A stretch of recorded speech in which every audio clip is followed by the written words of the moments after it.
कहानी की शुरुआत होती है एक किंगडम से, जहाँ पर हम एक छोटी सी क्यूट सी बच्ची को देखते हैं जिसका नाम एला होता है। अब एला की जो मदर होती है वो असल में एक फेरी होती है। यहाँ एला की मदर के साथ उसकी आंट भी रहा करती थी और एला की मदर और उसकी आंट दोनों ही फेरीज थी। यहीं पर हमें सबसे बड़ी फेरी के बारे में भी बताया जाता है और उसे जब ये पता चलता है कि फेरी के घर एक बेटी पैदा हुई है यानी कि एला, तो वो उसे जादू का तोहफा देने के लिए आती है। लेकिन उस बड़ी फेरी की एक खराब बात थी, हमेशा वो जादू करते हुए कोई गड़बड़ कर देती थी। और अब जब एला की मदर और उसकी आंट को ये बात पता चलती है कि बड़ी फेरी आ रही है, तो वो दोनों एला को छुपा देती है बड़ी फेरी से। लेकिन फिर भी वो एला को उस बड़ी फेरी से नहीं बचा पाती और वो घर में आते ही एला को ले लेती है। और जब वो बड़ी फेरी एला को कोई गिफ्ट देने लगती है तो वो बच्ची यानी कि एला जोरों से रोने लगती है। और अब ये देखकर वो बड़ी फेरी काफी परेशान हो जाती है, इसीलिए वो अपना जादू करती है और एला को चुप करवा देती है। उसके जादू से अचानक से एला चुप हो जाती है और सो जाती है। ये देखकर वो बड़ी सारी एला को ये गिफ्ट देती है कि एला हमेशा ही दूसरों की बात मानेगी। ये सुनकर एला की मदर और उसकी आंट उस बड़ी फेरी से नाराज हो जाती है और कहती है कि हमेशा लोगों की बात मानना ये अच्छा गिफ्ट नहीं है। ये सुनकर वो बड़ी फेरी कहती है कि अब तो मैंने ये गिफ्ट दे दिया है तो इसीलिए अब मैं इसे वापस नहीं ले सकती। ये कहने के बाद वो बड़ी फेरी वहाँ से चली जाती है और अब इसी ब्लेसिंग यानी कि इसी गिफ्ट के साथ एला को अपनी जिंदगी गुजारनी पड़ती है। और अब देखते ही देखते एला बड़ी हो जाती है, लेकिन इस गिफ्ट की वजह से उसकी मुश्किलें भी बढ़ने लगती है और ना चाहते हुए भी दूसरों की कही गई सारी चीजें उसे करनी पड़ती है, चाहे वो अच्छी हो या फिर बुरी हो। कुछ टाइम के बाद हम देखते हैं कि एला की मदर की तबीयत काफी खराब हो गई है। एला की मदर बेड पर पड़ी अपनी आखिरी सांसें ले रही होती है, लेकिन मरने से पहले वो एला से कहती है कि मेरी बेटी तुम अपने इस ब्लेसिंग यानी कि इस तोहफे के बारे में किसी को भी मत बताना, वरना लोग इसका गलत इस्तेमाल भी कर सकते हैं। और हाँ, कोई भी ब्लेसिंग हो, गिफ्ट हो या फिर कर्स हो, वो किसी इंसान से बड़ा नहीं हो सकता। इसीलिए इन चीजों पर इतना भरोसा मत करो जितना कि तुम खुद पर करते हो और हमेशा अपने दिल की सुनो, क्योंकि ठीक फैसला लेने में वही तुम्हारी मदद कर सकता है और तुम्हें सही रास्ता दिखा सकता है। और कोई भी कर्स हो तुम्हारी जिंदगी नहीं बदल सकता जब तक कि तुम खुद न चाहो। ये बातें करते हुए एला की मदर उसे एक लॉकेट देती है और इसके बाद उनकी मौत हो जाती है। देखते ही देखते कुछ सालों के बाद एला अब बड़ी हो जाती है, लेकिन उनकी जो जमीनें होती हैं वो किसी रूल की वजह से राजा के पास चली जाती है। तो इसी वजह से एला की फादर अपने घर को बचाने के लिए और इंसानी हालात से बचने के लिए एक काफी अमीर औरत से शादी कर लेती है। शादी के बाद वो लेडी इनके घर पर रहने आती है अपनी दो बेटियों के साथ, लेकिन जाहिर सी बात है कि एला की सौतेली मदर उसे पसंद नहीं करती थी। और तो और एला की जो सौतेली बहनें होती है वो भी हर टाइम एला को परेशान करती रहती है। एला की बहन गुस्से में एला से कहती है कि मुझे तुम्हारा नेकलेस बहुत पसंद है, मैं ये लेना चाहती हूँ, इसलिए तुम इसे मुझे दे दो। और अब ना चाहते हुए भी उस गिफ्ट की वजह से एला उसकी बात मान लेती है और अपना नेकलेस उतार के उसे दे देती है। और तो और उसकी सौतेली बहनें ये भी कहती है कि हमें तो तुम्हारा रूम भी पसंद है, हमें ये भी दे दो। और इस बार भी एला ऐसा ही करती है, अपना रूम उन्हें दे देती है और खुद वो अपना सारा सामान लेकर घर के नीचे वाले हिस्से में आ जाती है। ना चाहते हुए भी एला को उस गिफ्ट की वजह से सारी बातें माननी पड़ती है। कुछ दिन के बाद एला के फादर किसी काम के सिलसिले में चले जाते हैं। सीन शिफ्ट होकर जाता है इस किंगडम के प्रिंस पर, जो कि अपने अंकल के साथ कहीं पर जा रहा होता है। असल में प्रिंस के पेरेंट्स यानी कि किंग और क्वीन की काफी टाइम पहले मौत हो गई थी और उनके बाद प्रिंस के अंकल ही पूरे किंगडम को संभाल रहे थे। लेकिन वो एक अच्छा राजा नहीं था, क्योंकि वो काफी बेईमान था। वो लोगों की जमीनों पर कब्जा कर लिया करता था और उन जमीनों के जरिए वो पैसा कमाया करता था। लेकिन इस बारे में प्रिंस को कुछ पता नहीं होता और बहुत जल्द प्रिंस ही किंग बनने वाला था। एक दिन एला अपने दोस्त के साथ मार्केट आई होती है। यहीं पर प्रिंस भी अपनी स्पीच देने के लिए आया होता है। प्रिंस को इस शहर की सारी लड़कियां काफी पसंद करती थी, वो तो जैसे उसके लिए पागल थी। और यहाँ प्रिंस को देखने के लिए एला की सौतेली बहनें भी आई होती है, लेकिन जो एला थी वो इन सारी लड़कियों जैसी बिल्कुल भी नहीं थी और उनकी जमीनें जाने की वजह से वो प्रिंस पर काफी गुस्सा करती है। इसीलिए एला और उसकी दोस्त प्रिंस के खिलाफ नारे लगा रही होती है। और जब प्रिंस ये देखता है तो उसे ये बुरा नहीं लगता, बल्कि वो एला को देखते ही उसे पसंद करने लगता है, उसकी तरफ अट्रैक्ट होने लगता है कि इस भीड़ में आज ही पहली ऐसी लड़की है जो पागलों की तरह मेरे पीछे नहीं पड़ी हुई बाकी लड़कियों की तरह और सोच समझ कर ही बातें कर रही है। लेकिन जब एला की सौतेली बहन ये देखती है तो वो काफी गुस्सा करती है एला पर और उसे घर जाने के लिए कहती है। और अब इसीलिए एला को उसकी बात माननी पड़ती है, इसीलिए वो अपने घर के के लिए जाने लगती है। स्पीच खत्म होने के बाद प्रिंस भी अपने घर जाने लगता है, लेकिन सारी लड़कियां जो उसके पीछे पागल थी स्टेज को तोड़कर प्रिंस की तरफ जाने लगती है। लड़कियों को अपनी तरफ आता हुआ देखकर प्रिंस वहाँ से भाग जाता है जंगलों की तरफ, जबकि सारी लड़कियां अभी भी उसका पीछा ही कर रही थी। अब एला भी उसे जंगल से जा रही होती है, लेकिन जाते जाते प्रिंस गलती से एला से टकरा जाता है। लेकिन इससे पहले कि एला शोर मचाती, प्रिंस उसके मुंह पे हाथ रख लेता है और वो दोनों एक जगह पर छुप जाते हैं, जिसके बाद लड़कियों का वो ग्रुप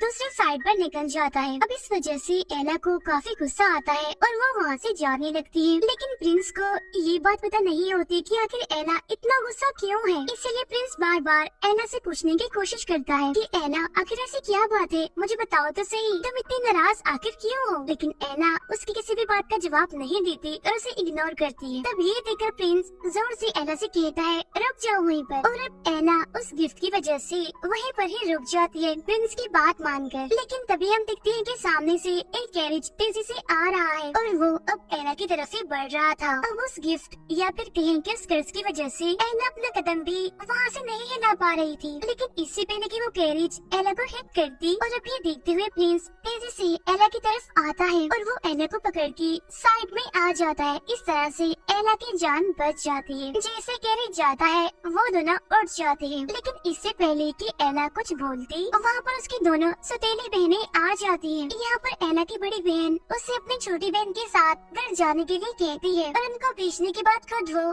प्रिंस से बात करने की कोशिश करती है, लेकिन प्रिंस जो कि उससे बात करने में इंटरेस्टेड नहीं था, इसीलिए वो उसे इग्नोर करते हुए वहाँ से भाग जाता है। अब यहाँ पर जो एला की बड़ी बहन होती है उसे भी कुछ अजीब लगने लगता है कि हालांकि एला मेरी सौतेली बहन है, लेकिन फिर भी वो मेरी हर बात क्यों मान रही है। अब इसी चीज का फायदा उठाते हुए एला की बहन उसे एक दिन एक दुकान से जूता चुराने के लिए कहती है। अब हालांकि एला पहले तो काफी मना करती है, लेकिन जैसे उसकी बहन के मुँह से ये निकलता है कि एला जूते चोरी करो, तो तब एला उसकी बात मान लेती है और उन जूतों को वो चुरा कर अपने पास रख लेती है। अब इस तरह से करके वो दोनों बहनें एला से काफी चोरियां करवाती है, लेकिन एला को चोरी करते हुए एक सिपाही देख लेता है, इसीलिए वो एला को पकड़ने के लिए जाता है। तब अपनी जान बचाने के लिए एला वहाँ से काफी भागती है, लेकिन एला ज्यादा देर तक बच नहीं पाती और पुलिस उसे पकड़ लेती है। उसे हैंडकफ्स लगाकर पुलिस उसे जेल में ले जाती है। और अब एला की सौतेली बहन को ये बात पता चल गई थी कि किसी वजह से एला उसकी हर बात मानती है। एला की स्टेप मदर उसे बाद में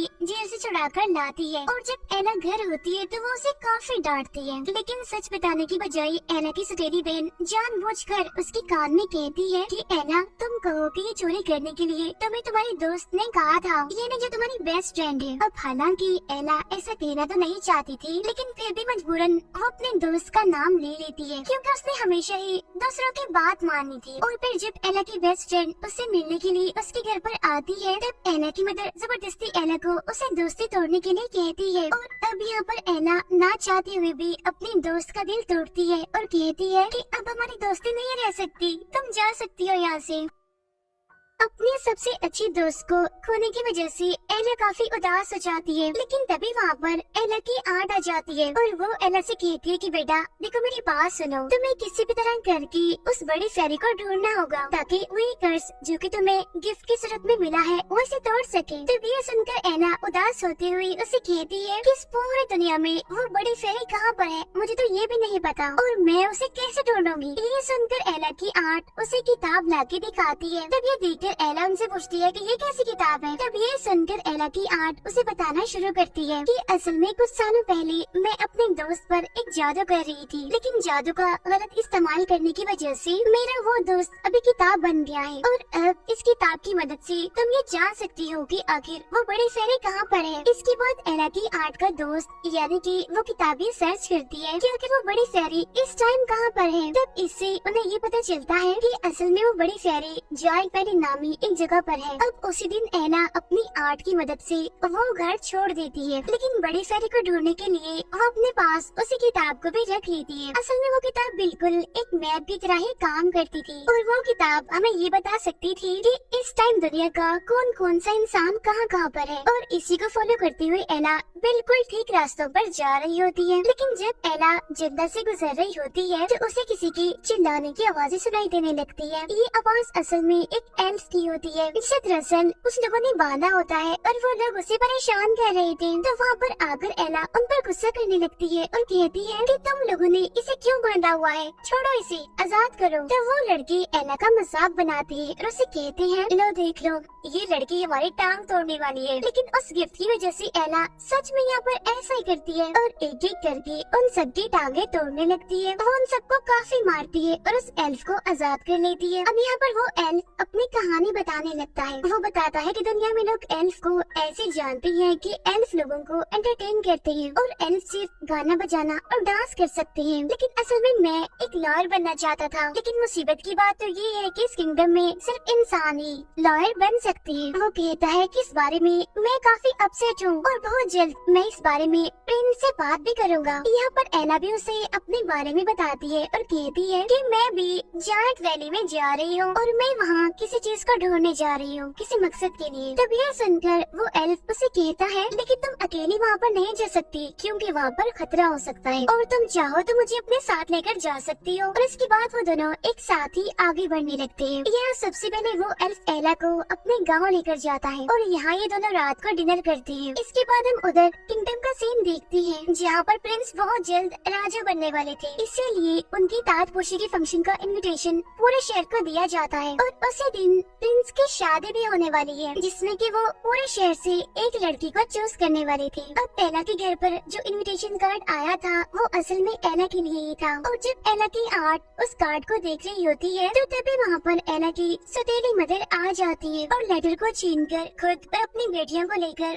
पार्टी में जाने का फैसला करती है। उधर रात में एला और वो एल्फ आराम कर रही होती है, लेकिन तभी यहाँ पर प्रिंस के सिपाही आते हैं और वो बहुत सारे एल्फ को मारकर जबरदस्ती पैलेस लेकर जा रहे होते हैं क्योंकि बहुत जल्द वहाँ पर पार्टी होने वाली थी। लेकिन एला और वो एल्फ बिल्कुल ठीक टाइम पर वहाँ पर छुप जाते हैं। फिर सिपाहियों के जाने के बाद वो दोनों आगे बढ़ते हैं। अब जब वो लोग जंगल से गुजर रहे होते हैं तो इन्हें यहाँ पर कुछ अजीब तरह के लोग घेर लेते हैं और ये लोग साइज में काफी बड़े थे। ये लोग एला और उस एल्फ को पकड़ लेते हैं। वो उन दोनों को लटका देते हैं और उन्हें पकाकर बस खाने ही वाले थे। लेकिन तभी वहाँ पर प्रिंस और उसके कुछ सिपाही आ जाते हैं। यहाँ आके प्रिंस इन अजीब लोगों से लड़ता है जिससे एला और एल्फ की जान बच जाती है।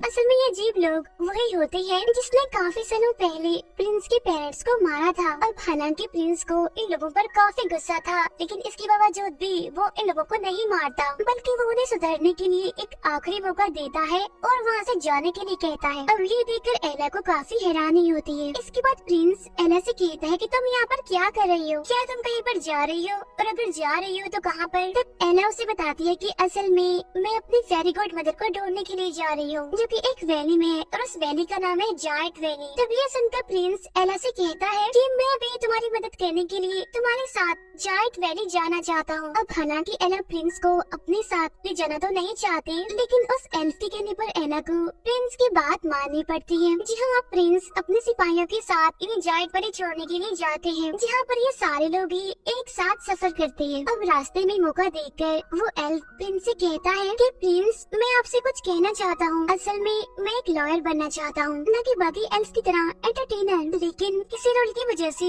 सिर्फ इंसान ही लॉयर बन सकते हैं। तब इस बात के बारे में ना जानते हुए प्रिंस उस एल्फ से कहता है कि इसमें मैं तो कुछ नहीं कर सकता क्योंकि ये सारे मैटर मेरे अंकल देखते हैं और जब मैं राजा बनूंगा तो मैं देख लूंगा कि क्या करना है। अब प्रिंस का ये जवाब सुनकर एला उसे समझाती है कि आप कोई मामूली तो नहीं है, आप प्रिंस हैं, आप भी तब्दीली ला सकते हैं और अभी से ही तुम्हें लोगों की मसलों को सुनना चाहिए, उन्हें सॉल्व करना चाहिए। और अब एला की यही बात प्रिंस को काफी पसंद आती है। कुछ ही टाइम के बाद ही तीनों अपना सफर खत्म करते हुए अपनी मंजिल पर पहुंच जाते हैं, यानी जायंट वैली में। यहाँ के जायंट्स को हम देखते हैं जो कि साइज में काफी बड़े थे, लेकिन इसके बावजूद भी राजा के बहुत सारे सोल्जर्स उन जायंट्स को मारकर उनसे काम करवा रहे थे। अब यहाँ पहुँचने के बाद एला को ये पता चलता है कि वो बड़े शहरी तो यहाँ पर है ही नहीं। अब क्योंकि एला को यहाँ पर बड़ी शहरी नहीं मिली थी, इसलिए वो यहाँ से जाने लगती है। लेकिन इस टाइम यहाँ जायंट वैली में एक फंक्शन चल रहा था, इसलिए प्रिंस को आज रात यहीं पर स्टे करना था। इसलिए प्रिंस यहाँ पर एला से काफी रिक्वेस्ट करता है कि प्लीज एक दिन की तो बात है, आज हम यहाँ पर रुक जाते हैं, कल चले जाएंगे। अब प्रिंस के ऐसा कहने की वजह से एला को ना चाहते हुए भी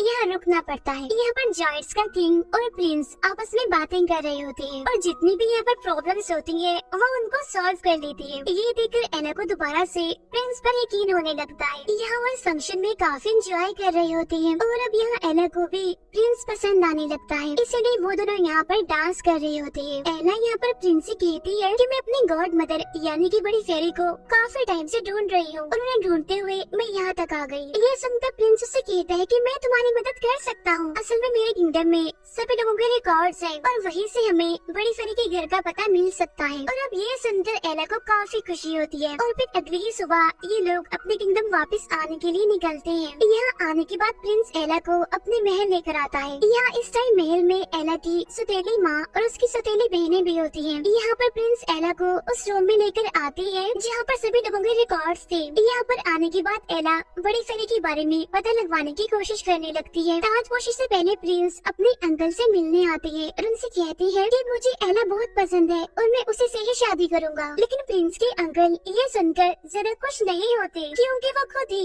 इस किंगडम का राजा बनना चाहता था, यानी कि वो हमेशा ही अपना कंट्रोल रखना चाहता था और यही वजह थी कि प्रिंस की शादी से वो खुश नहीं होता। तो अब इसी मकसद के लिए एला को अपने रास्ते से हटाने के लिए वो उसकी दोनों सौतेली बहनों को अपने पास बुलवाता है मिलने के लिए।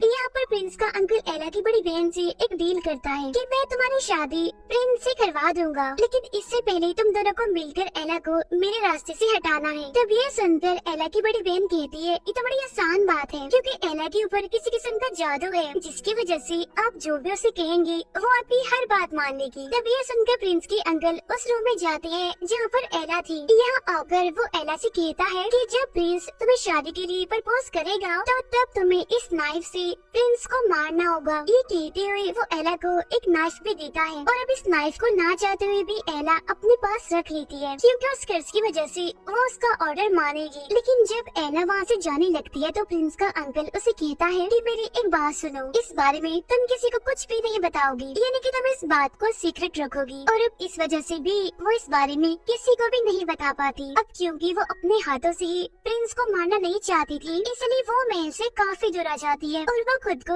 एल्फ से कहकर शहर से बाहर एक ट्री से जंजीरों से बंधवा लेती है। इसके बाद वो उस एल्फ से कहती है कि तुम अपने गांव जाओ और सभी को इनके एल्फ्स को और जायंट्स को इस किंगडम में लेकर आओ ताकि वो सारे मिलकर प्रिंस के अंकल को रोक सकें। अब जहाँ पर एला बंदी होती है यहाँ देखते ही देखते रात होने लगती है। इस कर्ज की वजह से वो आहिस्ता आहिस्ता करके महल की तरफ खींचती ही जा रही थी, लेकिन इस कर्ज को तोड़ने के लिए वो दिल ही दिल में ये प्रे कर रही होती है कि काश मुझे एक बार वो बड़ी फेरी मिल जाए, यानी मेरी गॉड मदर। लेकिन तभी हम देखते हैं कि उसकी ये प्रे यहाँ पर पूरी हो जाती है, यानी यहाँ पर अचानक से वो बड़ी फेरी आ जाती है जो कि असल में कहीं और जाना चाहती थी लेकिन गलती से वो यहाँ पर आ गई। यहाँ पर बड़ी फेरी को देखकर एला काफी खुश हो जाती है और उसे बताती है कि आप असल में मेरी फेरी गॉड मदर है, लेकिन गलती से आपने मुझे गिफ्ट समझकर एक कर्ज दे दिया। अब इसके बावजूद भी वो बड़ी फेरी उससे वो कर्ज वापस नहीं लेती और कहती है कि एक बार कोई भी तोहफा देकर उसे वापस नहीं लेती। हालांकि एला उसे काफी समझाने की कोशिश भी करती है, लेकिन वो एला की बातों को इग्नोर करके उस पर अपना जादू करके उसे जंजीरों से आजाद करती है। इसके बाद वो एला को काफी अच्छे से ड्रेसअप करती है, यानी कि उसे पूरा तैयार कर देती है, जिससे यहाँ पर एला काफी खूबसूरत लगने लगती है। ऐसा करने के बाद वो बड़ी फेरी जबरदस्ती एला को महल में भेज देती है, जिससे एला को ना चाहते हुए भी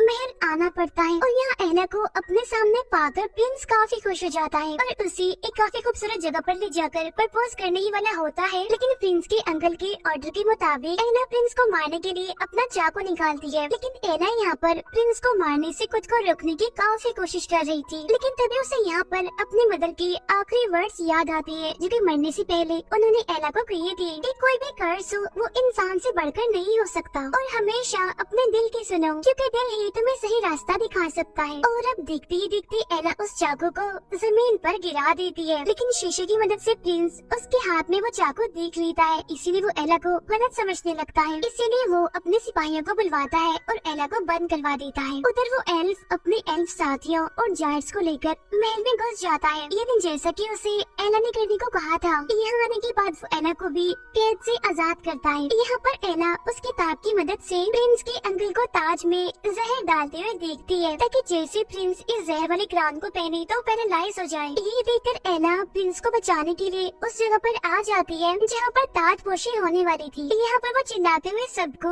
प्रिंस के अंकल की सच्चाई बता देती है कि ये कैसा इंसान है, ये घटिया इंसान है। लेकिन प्रिंस के अंकल का सांप जैसे ही प्रिंस को मारने वाला होता है, लेकिन तभी एला उसे अपने पाँव से मारकर दूर फेंक देती है। अब ये देखकर प्रिंस के अंकल को काफी गुस्सा जाता है, इसीलिए वो यहाँ पर अपनी सारी सच्चाई बता देता है कि मैंने ही सबको मारा है और मैंने ही लोगों की जमीनों पर कब्जा किया है, क्योंकि मैं खुद ही इस किंगडम का राजा बनना चाहता था। अब ऐसा कहते ही वो उस क्राउन को खुद ही पहन लेता है जिसमें कि उसने जहर डाला था। अब ऐसा करते ही वो खुद पैरालाइज हो जाता है और देखते ही देखते उसकी मौत हो जाती है। ये सब कुछ एला की सौतेली बहनें भी देख रही होती है। यहाँ पर एला की बड़ी बहन उसे फिर से ऑर्डर लगाने की कोशिश करती है। तब ये देखकर एला हंसते हुए उसे कहती है कि अब ऐसा कुछ नहीं होगा, मैं तुम्हारी बात नहीं मानने वाली, क्योंकि मैंने खुद ने ही उस कर्ज को तोड़ लिया है। नेक्स्ट सीन में हम देखते हैं कि एला और प्रिंस की शादी हो जाती है। उनकी शादी को दिखाते हुए ये मूवी यहीं पर एंड हो जाती है। Thank you for watching.